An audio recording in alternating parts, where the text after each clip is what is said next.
नमस्कार दोस्तों, हमारे YouTube चैनल सरकारी जॉब ऑल टाइप में आप सभी का बहुत बहुत स्वागत है। दोस्तों फाइनली अगर आप बिहार से हैं तो आपके लिए बहुत ही अच्छी वैकेंसी निकल के आ चुकी हैं, जिसका कि आवेदन भी स्टार्ट हो चुका है। अगर आप 10वीं पास है, 12वीं पास है, LLB किए हुए हैं, अगर आपने कोई भी पैरामेडिकल कोर्स किए हुए हैं, तो दोस्तों इस टाइप की वेरियस पोस्ट निकल के आ चुकी हैं जो कि संविदा आधारित रहने वाली है। तो देखेंगे इस वीडियो में कि कौन कौन सी पोस्ट रहने वाली है, क्वालिफ़िकेशन क्या मांगा गया है, कब से आवेदन स्टार्ट होनी है, साथ ही में देखेंगे कब से आपका सिलेक्शन प्रोसेस स्टार्ट होगा। ठीक है, तो सारी जानकारी इसी वीडियो में हम देखने वाले हैं, तो आप शुरू से अंत तक के हमारे साथ ज़रूर बने रहें।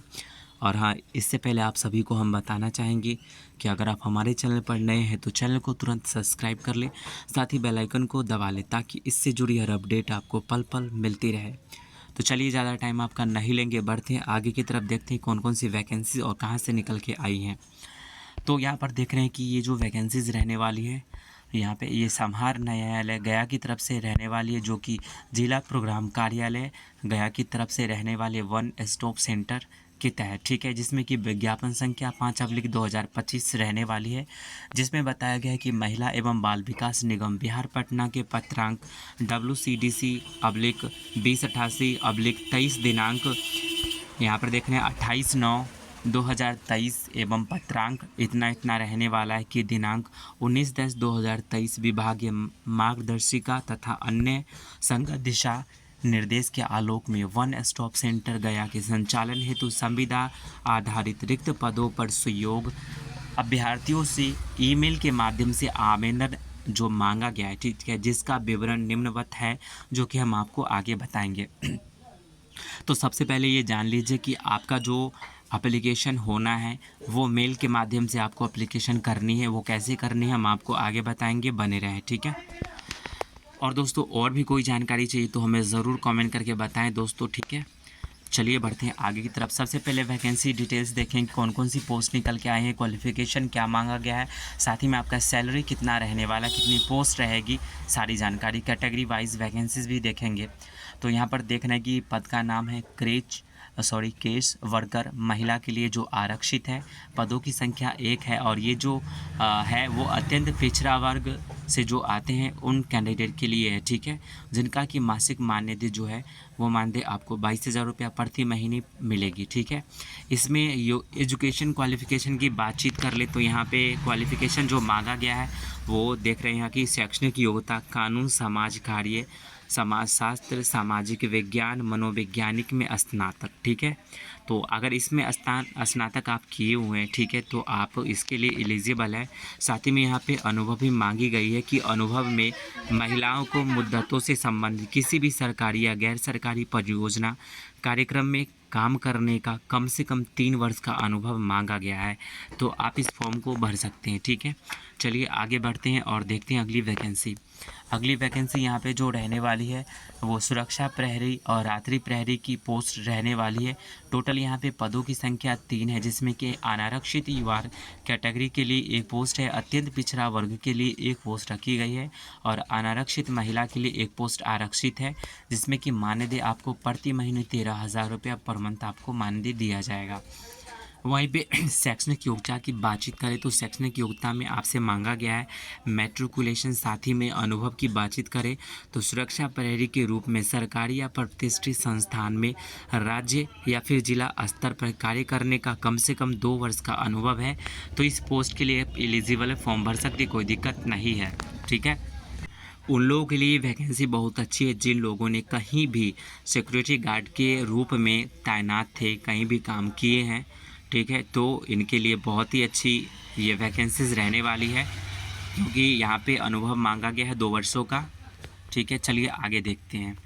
तो ऐसे लोग दोस्तों बहुत ही कम मिलते हैं और सिलेक्शन होने में आसानी हो जाता है। चलिए अब देखते हैं आगे जो वैकेंसी है बहुउद्देशीय कर्मी रसोइया की पोस्ट रहने वाली है।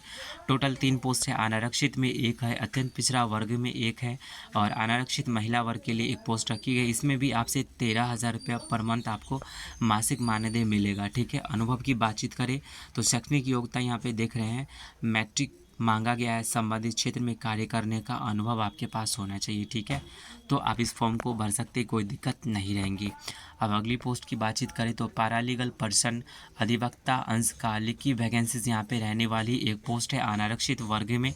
अनारक्षित वर्ग मतलब कि दोस्तों यहाँ पे यूआर कैटेगरी की बातचीत कर रहा है, तो आप किसी भी कैटेगरी से आते हैं फिर भी फॉर्म को भर सकते हैं। ठीक है, कोई दिक्कत नहीं रहेंगी। चलिए आगे। तो इसकी सैलरी दोस्तों यहाँ पे 8,000 रुपया पर मंथ आपको मिलेगी। और यहाँ पे EPF तथा ESIC जो है वो देना ही है यहाँ पे। ठीक है, जहाँ पे आपको बता दिया गया है। तो यहाँ पे योग्यता की बातचीत करें, शैक्षणिक योग्यता में तो कानून स्नातक, ठीक है, अनुभव महिलाओं से संबंधित किसी सरकारी गैर सरकारी परियोजना कार्यक्रम में जिला स्तर पर कार्य करने का कम से कम 3 वर्ष का अनुभव या फिर न्यायालय में मुकदमे के पैरवी करने का 2 वर्ष का अनुभव मांगा गया है। तो आप इस फॉर्म को भर सकते हैं। ठीक है, अगला वैकेंसी यहाँ पे पारा मेडिकल पर्सन की वैकेंसीज रहने वाली, जो कि अंशकालीन महिला हेतु आरक्षित है। यहाँ पे एक पोस्ट रखी गई है आरक्षित में, और यहाँ पे 8,000 रुपये पर मंथ आपको प्रोवाइड होगी मानदेय।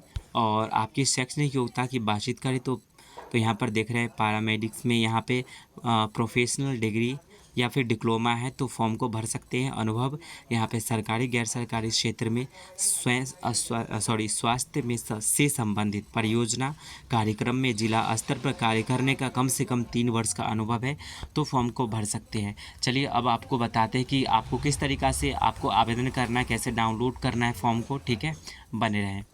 तो यहाँ पे बता दिया कि नियोजन हेतु विस्तृत जानकारी तथा आवेदन प्रारूप जो है वो जिला की वेबसाइट पे यहाँ पे देख रहे हैं कि gaya.nic.in पर जाकर के, ठीक है, आवेदन को आप प्राप्त कर सकते हैं। रिक्त पदों की विरुद्ध आवेदन दिनांक 28/5/2025 को अपराह्न 5 बजे तक के ईमेल के माध्यम से आपको, ठीक है, जो मेल एड्रेस है इसी मेल पे आपको कर देना है मेल। ठीक है, इसी स्वीकार्य है। आपको ऑफलाइन या फिर हाथों हाथ फॉर्म जमा करने का यहाँ पे निर्देश नहीं दिया गया, बल्कि आपको सिर्फ मेल कर देना है।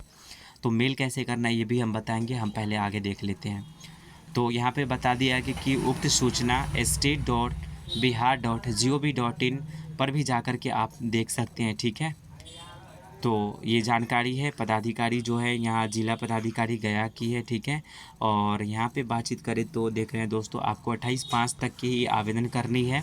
किस तरीक़ा से, ये जैसे यहाँ से जाइएगा दोस्तों, ठीक है, इस वेबसाइट पे वहाँ से आपको फॉर्म मिल जाएगा। ठीक है, साथ ही में फुल नोटिफिकेशन देखने के लिए मिल जाएगा, सारा प्रोसेस उसमें मेंशन रहेगा। ठीक है, फॉर्म में आपको नोटिफिकेशन में फॉर्म अटैचमेंट मिलेगा, उसी फॉर्म को भर करके, ठीक है, उसको स्कैन करके PDF बना करके इस PDF को इसी मेल ID पे भेज देना है। सारी शैक्षणिक योग्यता सेल्फ अटेस्टेड करके फ़ोटो लगा करके, ठीक है, फॉर्म पे, और जितने भी डॉक्यूमेंट्स है डॉक्यूमेंट को अटैचमेंट करके आप अलग अलग PDF बना करके और आपको इकट्ठे इस पे भेज देनी है। ठीक है, तो फिलहाल दोस्तों इतना ही जानकारी फ़िलहाल हमारे पास है। कोई भी जानकारी चाहिए तो हमें ज़रूर कमेंट करें दोस्तों। नेक्स्ट वीडियो आपको आपकी जानकारी के अनुरूप ज़रूर प्रोवाइड होंगी। तब तक के लिए दोस्तों चलते हैं, धन्यवाद।